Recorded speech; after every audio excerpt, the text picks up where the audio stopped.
Donald Trump is a direct threat to our national security and our constitutional freedoms. He has made that abundantly clear. For years, Trump claimed that the many lawsuits and charges he faced proved that there was a deep state movement against him, and if they can come after me, they can come after you next, to stoke fear among his supporters. Which might make sense if any of his supporters had plans to violate campaign finance laws by paying off a porn star to conceal an affair while running for office, an attempt to subvert democracy and deny the results of a free and fair election because he lost, to steal top secret documents and cover up that theft while storing them in an unsecured location, and inciting an attack at the United States Capitol, all in a vain attempt to stay in power unconstitutionally. You know, common crimes.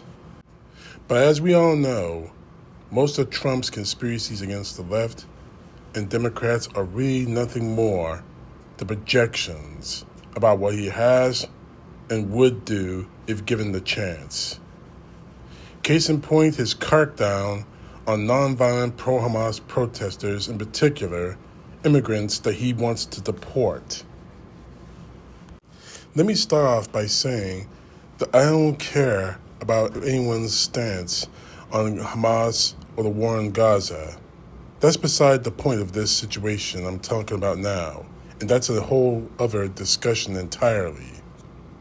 While he's not targeting American citizens yet, this is still about the current president using force to deter and or remove nonviolent protesters on subjects on which he disagrees.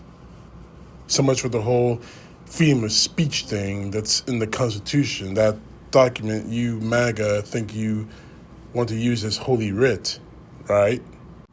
Let's get something straight from the get-go. I detest neo-Nazis and white nationalists in this country, but I do support their rights to protest in non-violent or non-aggressive ways, although those ways are going to be dispelled the second they want to. The fact is, I use those people, the white supremacists, the neo-Nazis who march freely in American cities, now thanks to Donald Trump, to point out the lowest form of life in this country. And of course, I recognize their freedom of speech as in the First Amendment.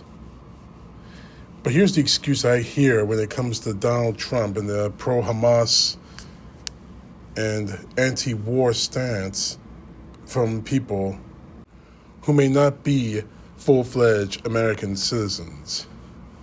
But these immigrants aren't citizens. They aren't protected under our Constitution.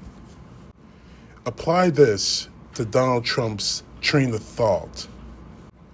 If he's willing to go after nonviolent protesters based on the excuse that they're not citizens, even though they're here legally and not in violation of the rules established by their green card, how long do you really believe it will be until Donald Trump finds some kind of loophole or workaround to go after American citizens that are supporting things that he or his supporters oppose?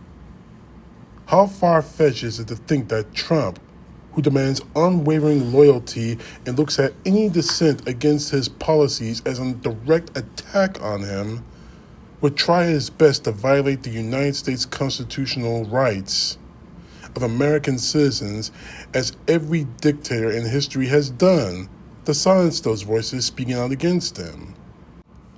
This is a hell of a lot more of a realistic concern from a man who clearly idolizes autocrats than any of their coming after me, their you could be next bullshit that he spews in the past to play the victim instead of a serial criminal.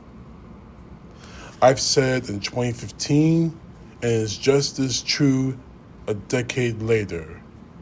Donald John Trump is a threat to our security, our freedoms, and our lives. Every day he's in the White House, he's inching us closer and closer to calamity.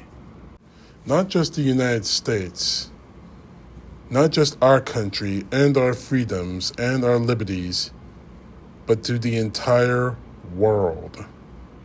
He has shown himself to be that threat on a daily, weekly, maybe even hourly basis since he regained power. Enough is enough.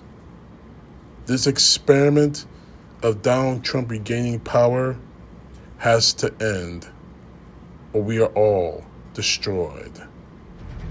CTP, know the truth. God bless. Peace to the left, justice to the right.